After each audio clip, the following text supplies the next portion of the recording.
My husband had an affair with my best friend.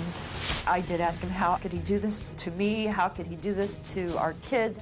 And his response was that he loved her and that he wanted to be with her, but he was torn because he loved me and wanted to be with me too. I've never felt like the other woman. For some reason in my mind, the fact that I love him and he loves me makes it okay. I ended up pregnant, and I thought at that time something has to. The situation was obviously very tense. Emotions were running high backstage. We shot that. Take a look. It was extremely uncomfortable to be on stage, not only with both women, but all the women in the audience as well. It was really hard to see Sarah face to face. It brought up a lot of anger and resentment towards her. I saw a lot of hatred from her. I felt guilt. The best advice Dr. Phil gave me was, You need to take an honest look at yourself. You just have no self-control, no boundaries to your relationship. the most powerful thing that Dr. Phil said to me was, where do the kids go? This has now started encroaching on their peace. I am truly committed to try to make a change in my life. I want to do everything I can to respect the boundaries and do what we need to do to hold these families together. Wouldn't you love to be 100% happily married to Michelle? Absolutely. But you don't have that ability with anybody. That's why you're meeting your needs with two women, because Michelle's stable and predictable and secure. And then you're saying on the other side here, it's more electric and exciting and all of that. And those two things together kind of fills the hole. Right. Well, what you got to do is figure out, why can't I feel that good with my wife? I'm thinking Brad is probably hurt over the fact that Sarah said she wants to be with her family and not have anything to do with him. And I think he's probably really freaking out thinking that I'm going to divorce him. I do not believe that Sarah really wants me to leave her alone, because I really don't want to leave her alone. I understand why I need to stay away from him. I do. I know it's not good for him or his family or my family, but I'm really scared that I don't have the strength to do it. You clearly will go through some withdrawal, but you can do this. Look, you got sucked up in this, and you made some bad decisions, and you have to own those. On another level, you're a victim. I mean, this guy is good at what he does, and he came and picked you off, and you got involved with him. What I'm trying to do is grab you and shake you before you look up and go, oh my God, what have I done? What happened to my family? What about my kids? And I'm trying to get you to stop this before that happens. And for some reason, your husband is still hanging in there. Well, what we should do with the baby that we share.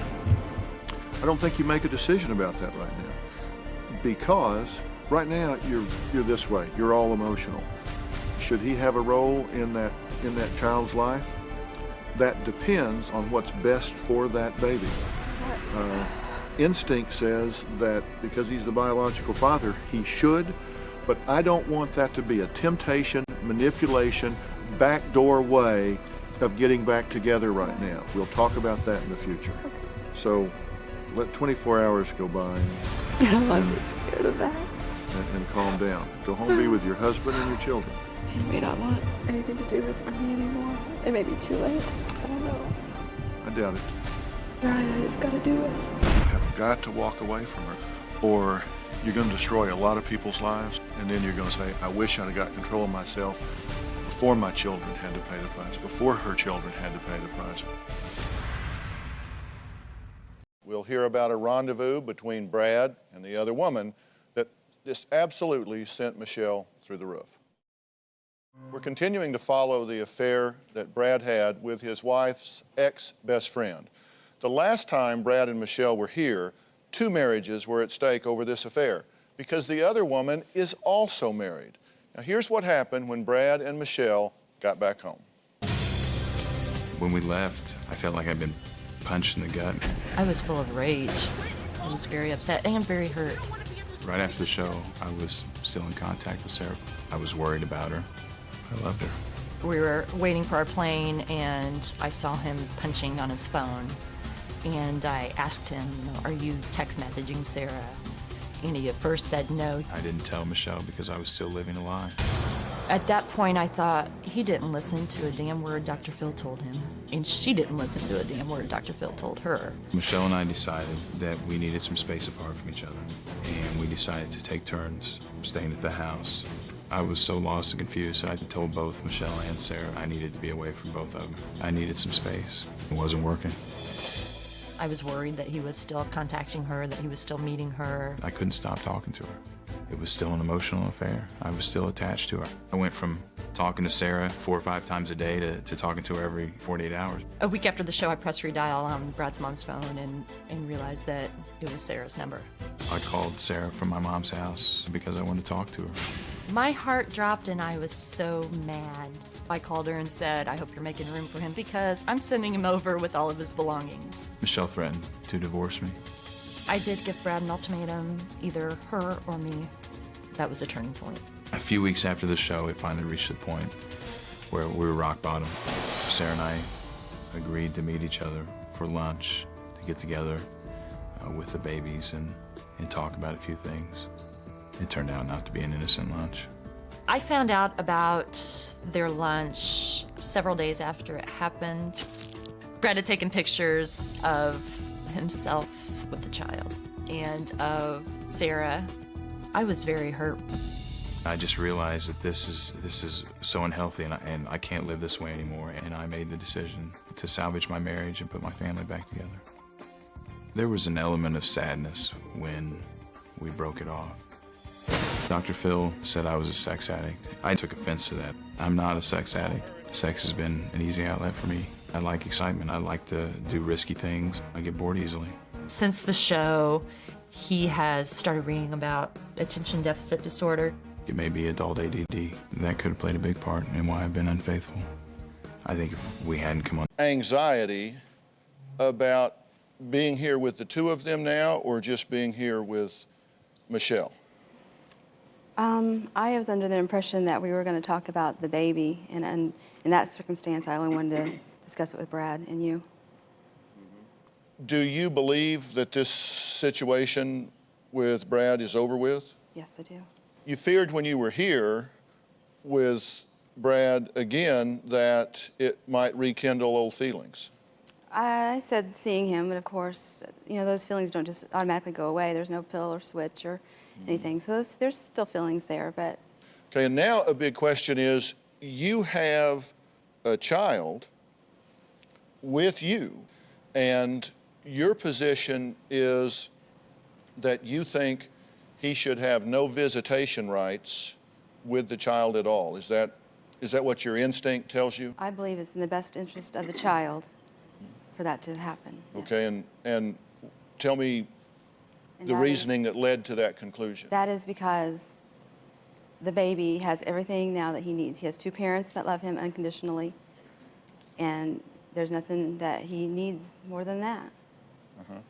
All right, well, we're going to talk about this custody issue next, because one thing's for certain, the child's interests have to be ahead of anyone and everyone. So we're going to talk about that when we come back and how they coexist moving forward in an appropriate way. My concerns now are what Brad's involvement is going to be with the baby he has with Sarah. I would take full custody if she'd allow me to have it. I have concerns about my son being with Brad and Michelle. Brad and Michelle have no money. They don't have enough room for the children they have now. Michelle smokes, and I do not want my son around a smoker. I'm willing to be a part of the baby's life. I just don't think she has that motherly personality. I have never seen her hug and kiss her 12-year-old. She's not warm and fuzzy to her own children, let alone to this product of an affair. I'm not comfortable saying a lot of negative things about Michelle because we're friends. Well, we're following a very complicated story of infidelity that resulted in a husband getting both his wife and his mistress pregnant at about the same time. All parties admit there could be a potential custody battle over the child that Brad shares with Sarah. Now, you were just saying in the tape, not good motherly instincts, and so you wouldn't want your child exposed to that. I don't think any woman wants to be a stepmom. I don't. And I I don't think it would be a good experience for her or the child. I don't think it would be a positive thing in his life. I don't think she would be a positive thing in his life because of the situation. You think Michelle is not a good mother. They have a small house, First off, my number one concern is that in no way does this child become a pawn, a way for you to lash out at them or you to lash out at them. And I definitely feel an undertow of resentment and judgment and emotion here that I fear could dominate decision making. Number two, I have absolutely no opinion of you as a father. From everything I understand, you are a reasonable, rational, loving, if over tolerant individual. But I absolutely believe to the core of my soul that a child has the right and the need to have a relationship with their biological parents. And the arbitrary decision that, well, I'll just decide when the time is that that's good for that child is not right and healthy thinking, in my opinion.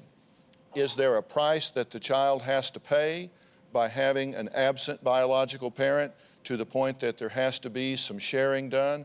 Yes, but that's what the two of you perpetrated.